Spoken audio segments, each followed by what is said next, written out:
കഴിഞ്ഞ 2 football matches, ഒന്ന് Ronaldo കളിക്കുന്ന പോർച്ചുഗൽ ഒക്ടോബർ 13, ഒക്ടോബർ 16 അർജന്റീനയുടെ മാച്ച്, 14 ഉള്ള മാച്ച് റാഫേൽ ലിയാവോ എന്ന് പറയുന്ന പ്ലെയർ സെന്ററിൽ നിന്ന് പന്ത് കിട്ടി ഒറ്റയ്ക്ക് 3-4 ആളെ വെട്ടിച്ച് പോസ്റ്റിന് അടുത്ത് വരെ അടിച്ചു. പക്ഷെ പോസ്റ്റിന് തട്ടി തിരിച്ചൊന്ന് നേരെ റൊണാൾഡോന്റെ കാലിലായിരുന്നു.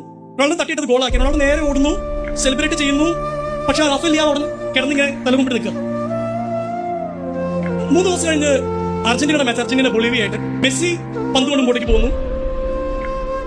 തൊട്ടുമുമ്പിൽ ഗോളി മാത്രം. മെസ്സിക്ക് ഇങ്ങനെ ചിപ്പ് ചെയ്ത് ഒറ്റ തട്ടിയുടെ ഗോളാണ്. അയാൾ 100 കണക്കിന് ഗോൾ അങ്ങനെ അടിച്ചിട്ടുണ്ട്. പക്ഷെ ആൾ സിമ്പിൾ ആയിട്ട് ആ പാസ് ലെഫ്റ്റിലേക്ക് കൊടുത്തിട്ട് ലൗതാരോ മാർട്ടീനസ് പ്ലെയർ, അയാൾ പ്രതീക്ഷിക്കുന്ന പോലില്ല, അയാൾക്ക് പന്തിട്ട് കൊടുക്കുന്നു, അയാൾ ഗോൾ അടിക്കുന്നു. ലൗതാരോ മാർട്ടീനസ് ഓടി വന്ന് മെസ്സിയെ കെട്ടിപ്പിടിച്ചിട്ട് ക്രൗഡിനെ മൊത്തം ഇങ്ങനെ കാണിച്ചിട്ട് മെസ്സിയെ ചൂണ്ടിക്കാണിച്ച് ഇങ്ങനെ പറയുന്നു, ദിസ് മാൻ.